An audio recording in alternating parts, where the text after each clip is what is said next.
J'aimerais vous poser cette question. Qu'est-ce qu'on fait pour booster en nous cette envie de continuer, même si on n'en a pas envie? Si tu parviens à éliminer la tendance à l'abandon, c'est une première étape, mais ce n'est pas suffisant. Mais qu'en est-il de la plupart des actions du quotidien où on ne voit même pas pour quelle raison on les fait au fait? Comme je le disais tantôt, c'est toujours la raison. Mais j'aimerais savoir aussi, est-ce qu'il n'y a pas autre chose à côté de la raison, d'autres choses qui peuvent booster notre volonté à continuer, même quand on n'en a pas envie? Je dirais deux choses encore. Alors, qu'est-ce qu'on gagne à faire toutes ces démarches? Je commence par ce qu'on gagne de plus difficile.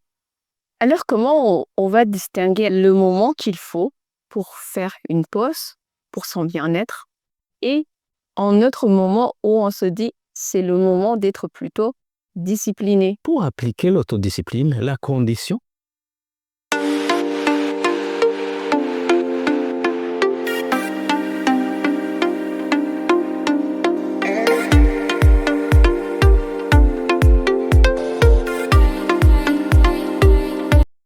C'est déjà bien parce que à ce niveau-là, je comprends bien qu'on arrive quand même à ne plus avoir cette tendance à l'abandon. Mais est-ce pour autant que on arrive à continuer à agir? Alors, c'est pour ça que j'aimerais vous poser cette question. Qu'est-ce qu'on fait pour booster en nous cette envie de continuer, même si on n'en a pas envie? si tu parviens à éliminer la tendance à l'abandon, c'est une première étape, mais ce n'est pas suffisant. Parce que si tu l'élimines, tu n'as plus envie d'abandonner. Mais tu n'as pas pour autant la force de continuer. Maintenant, il faut cultiver la force de continuer, d'où la pertinence de votre question. Maintenant, une chose importante que je recommanderais, c'est de trouver une raison de faire ce qu'on n'a pas envie de faire. Vraiment une raison valable. Parce que il est impossible de faire une chose difficile sans une raison valable de faire cette chose. Pas raison valable, je veux dire une raison qui a une force qui est égale ou supérieure à la force qu'on est obligé de déployer pour faire la chose difficile. Parce que sans raison, il est impossible d'agir. Donc, si je comprends, il faut vraiment que la volonté soit beaucoup plus forte que le travail même en soi qu'on va faire, le sacrifice qu'on va poser. Pour le cas de mon ami, par exemple, c'était quoi? Ces raisons qui ont réveillé la force de continuer. C'était le rendez-vous d'affaires très important qu'elle avait à 18h. Et c'était aussi le rêve de devenir une personnalité de référence dans le monde des affaires qu'elle avait à réaliser. Mais quand même, votre ami, votre connaissance avait de bons motifs quand même.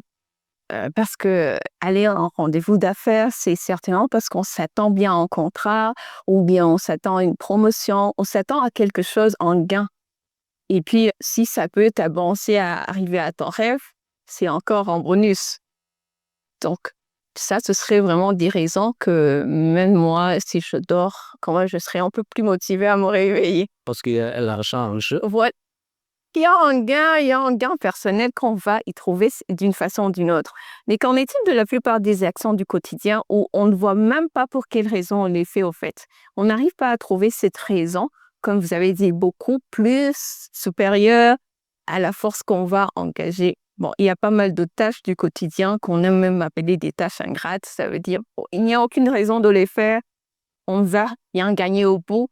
Mais alors, pourquoi aussi on doit les faire?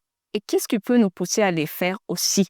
Comme je le disais tantôt, c'est toujours la raison. Tu sais, quand tu ne trouves pas la raison de faire une chose, tu es désintéressé par cette chose. Et si tu es désintéressé par une chose, tu n'arriveras jamais à faire cette chose. Je te donne un exemple d'une tâche que d'aucuns appelleraient ingrate. Par exemple, ranger sa chambre. Ça peut être pour beaucoup de personnes une tâche ingrate que beaucoup n'aiment même pas faire. Mais pour pouvoir faire cette tâche, il te faut, pour les personnes pour lesquelles c'est difficile, et devront trouver une raison. Et quelle peut être cette raison, par exemple? Ça peut être que, par exemple, la personne en question réalise qu'elle n'arrive pas à dormir parce que la chambre est mal rangée. Dans ce cas, tu vas voir que la personne va réussir à faire cette tâche parce que la raison va être de trouver un sommeil. Ça peut être par exemple que tu attends une amie qui va passer quelque chose chez toi. La raison va être d'éviter la honte devant ton ami. Ces deux raisons peuvent te permettre de ranger ta chambre alors que tu n'en pouvais pas auparavant. Ah, en tout cas, c'est intéressant, hein, parce que des fois, on manque ce genre de réflexion pour trouver pourquoi même je dois le faire. Et la raison n'est pas toujours si évidente que ça. Mais j'aimerais savoir aussi, est-ce qu'il n'y a pas autre chose à côté de la raison, d'autres choses qui peuvent booster notre volonté à continuer, même quand on n'en a pas envie? Je dirais deux choses encore. La première, c'est faire le mouvement en avant, faire le premier pas. Parce que le premier pas, c'est celui qui est plus difficile quand il est question de faire une chose dont on n'a pas envie de faire.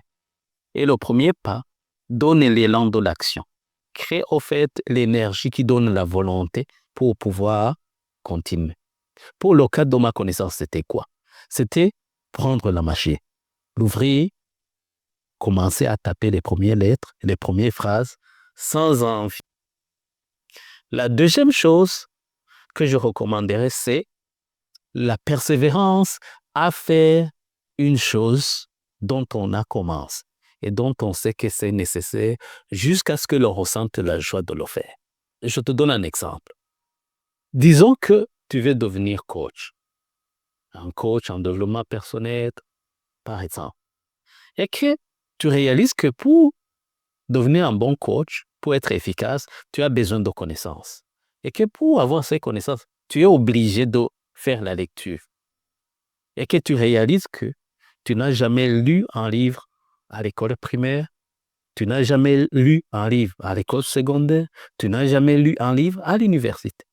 Donc, c'est quelque chose d'horrible pour toi, la lecture. Le premier pas va consister à prendre un livre et à le lire, même sans envie. Parce que c'est important et nécessaire pour ta carrière. La deuxième chose, la persévérance dont je disais tantôt, c'est de continuer à lire jusqu'à ce que l'on ressente la joie de lire, parce que c'est la force de l'habitude.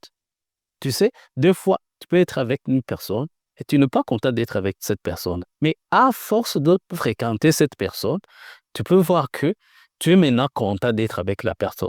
Ça me fait réfléchir, ça me fait penser au sport. On commence toujours, c'est pénible. Et puis quand on s'y habitue, quand on saute même une séance, on se dit, il y a quelque chose de me manque en fait. Donc, je comprends que pour booster cette volonté à continuer, il faut avoir une raison vraiment très valable qui te motive à le faire. Il faut faire ce premier pas pour se mettre en action et commencer à faire cette chose, même si c'est pénible. Et puis, cette volonté de persévérer jusqu'à ce qu'on aime faire cette chose ou que ça devienne une habitude ou même en réflexe. Alors, qu'est-ce qu'on gagne à faire toute cette démarche? Ce qu'on gagne, c'est l'autodiscipline. OK? Je commence par ce qu'on gagne de plus difficile. L'autodiscipline, qui est la capacité de faire ce qu'il faut faire, quand il faut le faire, qu'on le veuille ou pas. Parce que l'autodiscipline donne la force d'être pleinement opérationnel quand ça va bien et quand ça ne va pas bien. Quand tu es d'humeur et quand tu n'es pas d'humeur.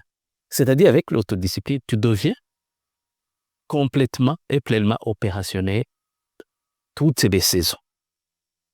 Maintenant, ça te donne l'avantage de devenir petit à petit à mettre dans l'art de l'action. L'autodiscipline crée les conditions pour toi de pouvoir réaliser ton rêve. Pour l'exemple que je venais de parler, si par exemple notre coach qui n'aime pas lire s'autodiscipline et commence à lire, plus tard, il deviendra un bon coach parce qu'il aura acquis des connaissances nécessaires pour le faire. Donc, il pourra réaliser son rêve grâce à l'autodiscipline. Mais en vous écoutant, il y a une partie où on sent que il faut y aller, il faut se forcer à faire ce qu'on n'a pas envie de faire. C'est de cette façon-là que on pourra réaliser notre rêve. Mais dans notre côté aussi, on a aussi des messages qui nous parlent du bien-être, de prendre soin de soi, de ne pas se forcer à faire des choses qu'on n'aime pas. Alors, j'aimerais comprendre ce que vous êtes en train de nous dire. Est-ce que ça n'empiète pas d'une certaine façon sur notre bien-être personnel? D'abord, on ne s'efforce pas de faire n'importe quoi. On s'efforce de faire ce qui est nécessaire, ce qui est avantageux pour soi, au fait. La deuxième chose, je veux te demander, tu es contente d'avoir fait des études. Oui. Quand tu as commencé l'école, à l'école maternelle ou primaire, tu fréquentais l'école à volonté. Non, au début, non. C'était la volonté des parents. Oui. Donc, on t'a forcé au fait à le faire. Ah oui? Mais voilà, la récolte, c'est que tu es content de ton diplôme. Tu peux l'exhiber partout. La deuxième question que je peux te poser, si jamais tu achètes des meubles neufs et que tu les conserves dans une chambre fermée, est-ce que ces meubles vont s'abîmer, oui ou non? Bien sûr. Ah oui? C'est comme cela avec le potentiel. Nous avons un potentiel à l'intérieur de nous et nous devons le développer et le manifester pour le bien de plusieurs personnes. Et c'est là d'où vient le bien-être. Or, pour développer et manifester notre potentiel, deux fois, nous sommes obligés de faire des choses difficiles pour pouvoir manifester pleinement votre potentiel. C'est ça la voie du bien-être. Sinon, si tu n'as pas fait d'effort pour manifester ton potentiel, tu finiras ta vie dans le regret. Tu n'atteindras pas le bien-être. Plutôt, ce que je suis en train de parler, ce n'est pas contradictoire au bien-être. Ça n'empiète pas le bien-être. C'est le chemin qu'il faut prendre pour atteindre pleinement le bien-être. Alors, comment on va distinguer le moment qu'il faut pour faire une pause, pour son bien-être, et un autre moment où on se dit c'est le moment d'être plutôt discipliné, d'appliquer l'autodiscipline dont on est en train de parler maintenant? Pour appliquer l'autodiscipline, la condition, c'est qu'à l'intérieur de soi, tu ressentes la sensation que ce que tu veux faire, c'est ce qui est important et ce que tu dois faire. C'est une décision personnelle. Ce n'est pas une décision imposée de l'extérieur. Okay. Je te donne un exemple. Prenons que ton patron au travail a passé toute la journée à regarder Netflix et que d'un coup, il se rappelle vers 17h30 qu'il y a quelque chose d'important que vous deviez réaliser au travail, mais que vous ne l'avez pas fait et que vous dites, ça c'est important. Prenez vos machines, travaillez et que vous travaillez jusqu'à 22h. Là, on ne va pas dire que vous avez fait preuve d'autodiscipline. Non, c'est quelque chose d'imposé. Mais quand tu arrives au travail, 7h30 du matin ou 8h, je ne sais pas, et que tu as un rapport que tu dois faire, un rapport important programmé pour ce jour, et que c'est le travail important que tu dois réaliser, et que tu décides de le réaliser. Là, tu as fait preuve d'autodiscipline.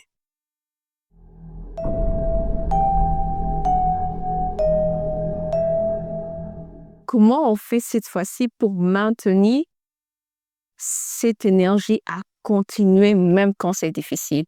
On fait comment pour la maintenir? On arrive à vaincre définitivement la loi du moindre effort.